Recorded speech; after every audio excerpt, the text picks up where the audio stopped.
After every season, one of the first things I always do is evaluate the team, starting with the coaching staff.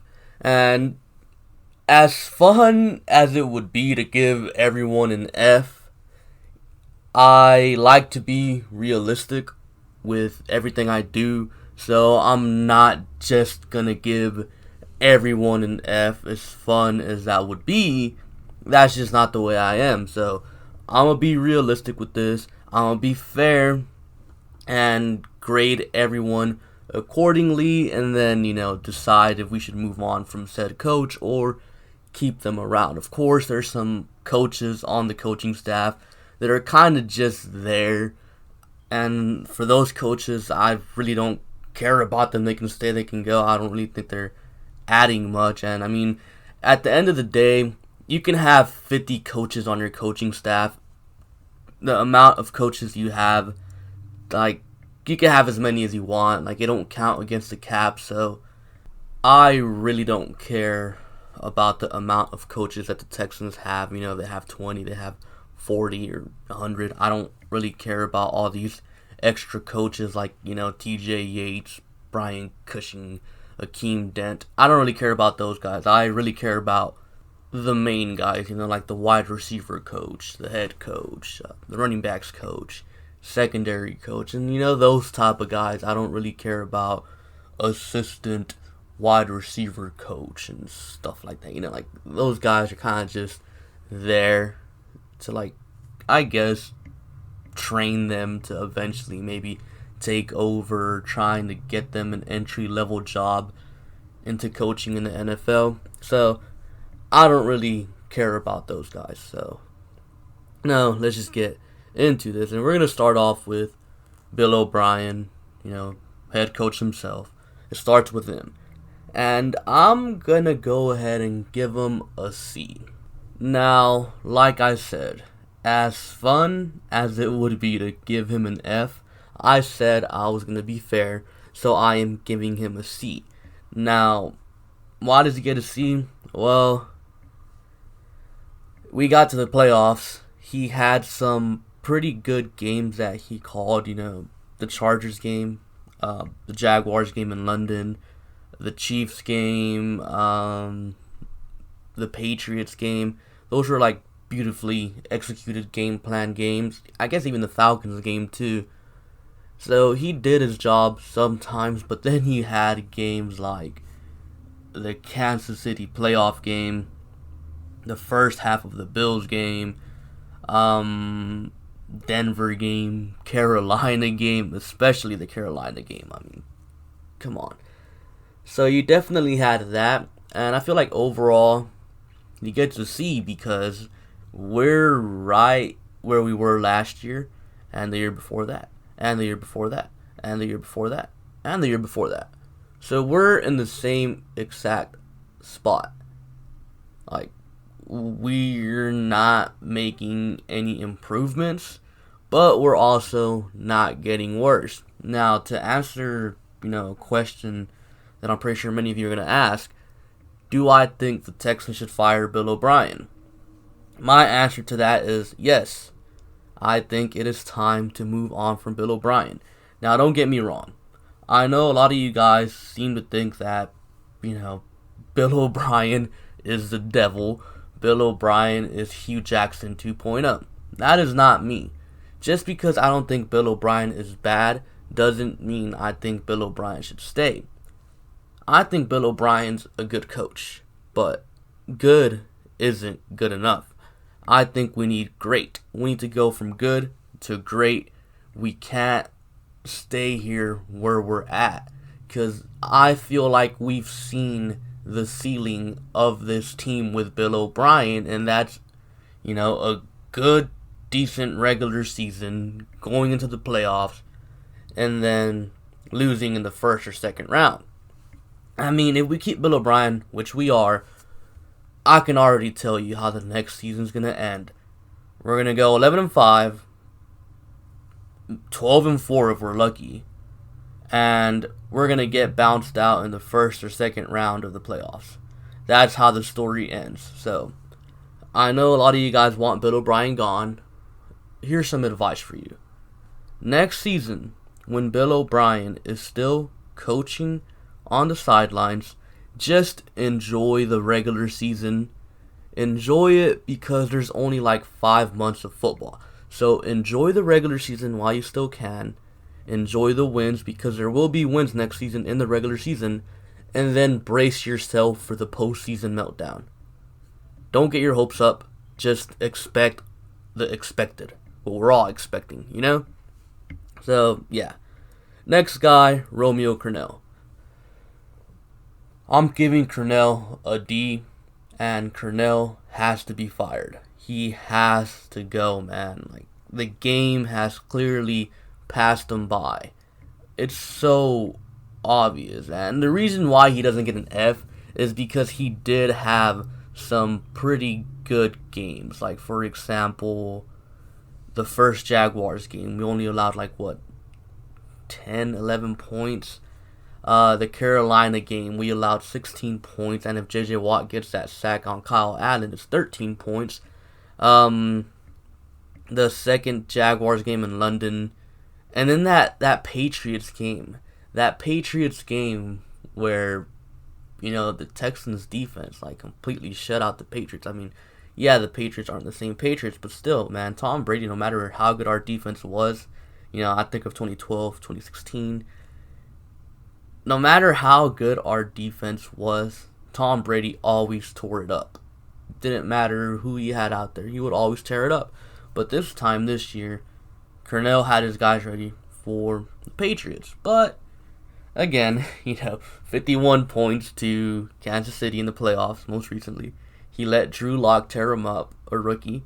He let a running back put up 41 points on his head. So, yeah. Crennel's got to go. It's pretty evident that the game has passed him by. I mean, when Jacob Martin, arguably your most efficient pass rusher, only plays 20% of snaps in the playoffs, you've got a problem. When you have guys like Garyon Conley, Vernon Hargreaves, and Bradley Roby who all excel in press man coverage, and you have them playing 10 yards off the line of scrimmage almost every single play, that's a coaching issue. Whenever you have, big run-stopping linebackers like Benardrick McKinney in coverage, that's a coaching problem, I've seen a lot of people blame Benardrick McKinney for not doing so well in coverage this season, but it's Benardrick McKinney. I mean, when we drafted McKinney, it was known that McKinney is a run-stopping linebacker, and that's it. That's what he is. He's a run thumper. But you got Romeo Crennel using him in coverage. Crennel's got to go, man. He has absolutely have to go. I mean, look at the Niners D-line. Eric Armstead, DeForest Buckner, Nick Bosa, D Ford. That's a crazy good defensive line. The Texans had Whitney Merciless, J.J. Watt, DJ Reader, and Jadeveon Clowney. Crennel couldn't figure out how to use them. How in the world can you not figure out how to use them? It is literally so simple. J.J. Watt and DJ Reader on the inside, while you have Merciless and Clowney rushing from the edges. It is not that hard. But for whatever reason, Crennel couldn't figure it out. So Crennel has got to go. He's got to go. And if he's not gone, then nothing's going to change with this defense. Because, just look at this defense. We have talent everywhere. We had Watt, Reader, Merciless. Yeah, Merciless isn't as good as he once was, but he's still solid to good. Jacob Martin, Charles Omenihu, Benardrick McKinney, Zach Cunningham, Garyon Conley, Bradley Roby, Vernon Hargreaves, Justin Reed. This defense has talent. There is absolutely no reason why this defense should be one of the worst in the NFL. It's a coaching problem. Crennel has got to go. End of story. He absolutely has to go. Alright, next guy we have is Tim Kelly, the offensive coordinator. Now, a lot of people ask me, Sticky, what's the whole point of having an offensive coordinator if he's not calling plays? Well, game planning. A lot of offensive coordinators don't call plays, they help game plan. So that's what Tim Kelly does. For example, Kyle Shanahan over there in San Francisco, he calls the plays. Doug Peterson in Philly, he calls the plays. Andy Reid in KC, he typically calls the plays. Frank Wright in Indianapolis, he calls the plays. So, a lot of teams are built this way. Head coach calls the plays. Kubiak, he had a OC here, Rick Dennison, back when Kubiak was here in Houston. Kubiak called the plays. So, having an offensive coordinator not calling the plays is really nothing new. So, yeah. Tim Kelly, though, I'm going to go ahead and give him a C because I feel like the whole offense was inconsistent, and him and Bill O'Brien kind of go together. Offense was inconsistent, couldn't really get going in the first quarter. I mean, I believe we scored 13 first drive points all season, and 7 of those came in the meaningless Week 17 game. I mean, yeah, we did score on the first drive versus KC, but that's KC, though, so yeah. Offense was just really inconsistent. You never knew what offense you were going to get from week to week, so I'm going to give Tim Kelly a C. Even though he didn't call plays, he was still involved with the offense. Now, next guy, Brad Seeley, special teams coordinator. Giving him an A. I love Brad Seeley. If the Texans could clean house and fire everyone, the one guy I would want to stay 100% is Brad Seeley. The guy turned our special teams from being one of the worst in the NFL to a top 3 unit. Our special teams is really good. They're really good in coverage. And, besides the KC game where I think it was Mecole Hardman returned a kick 66 yards. But besides that, our special teams coverage has been spectacular all year. And I absolutely love Brad Seeley for that, because for the whole existence of our franchise, our special teams has always been bad. But then Brad Seeley came in last year. And, these 2 years, our special teams has been really, really good. And I absolutely love having a good special teams. Alright, next guy. Johnny Elward, offensive assistant. Like I said, don't care about this guy. He's kind of just there. Next guy. Danny Barrett, running backs coach.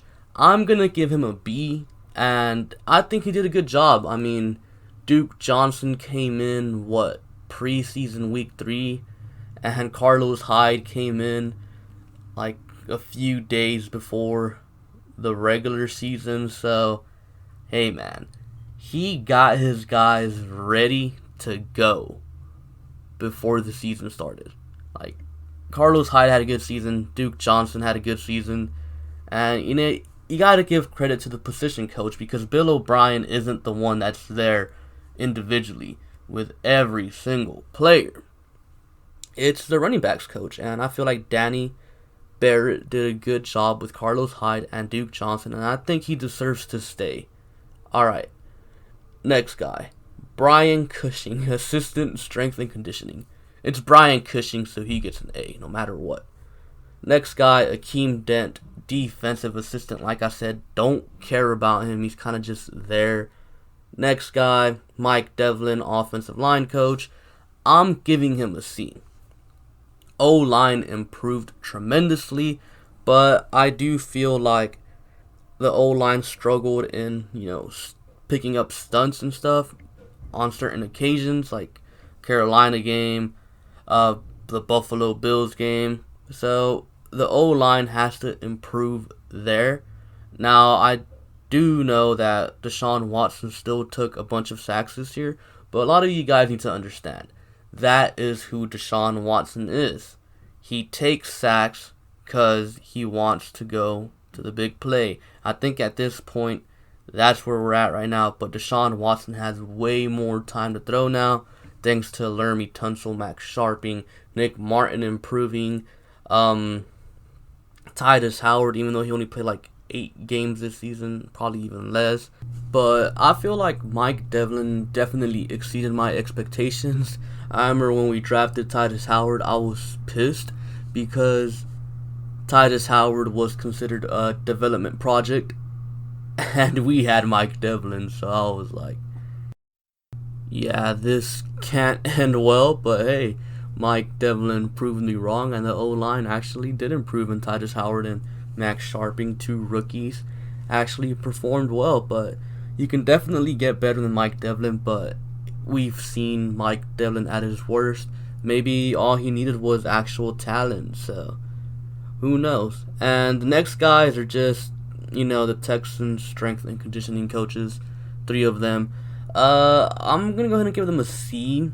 I felt like we did a pretty good job staying healthy this season, but the reason why they get a C is because the whole Titus Howard injury situation. I felt like Titus Howard was rushed back and he wasn't fully healthy, and because of it, we lost him for the season. And I think that's a huge mistake on the, training staff.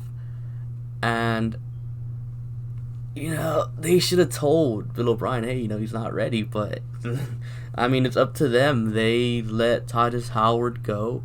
And, yeah, that's a huge mistake in my opinion. So, now the next guy, Andre Johnson, special advisor to the head coach. He gets an A just because he's Andre Johnson. And Andre Johnson is Andre Johnson. All-time Texan is great. He deserves the best, so he gets an A for being Andre Johnson. Next guy, Bobby King, inside linebackers coach. I'm giving him a C+.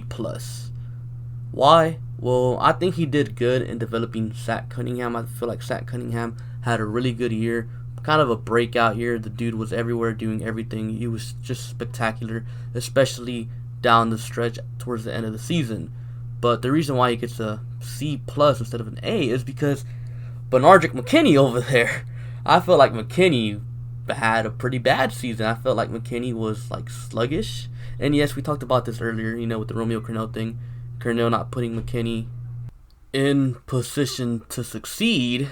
But like I said about the running backs coach, like Crennel is in charge of the whole defense. Crennel can't go over there and individually do things. That's why the position coaches are there. And yeah, I feel like Bobby King didn't do a good job with McKinney, but Cunningham did spectacular, so he's kind of in the middle.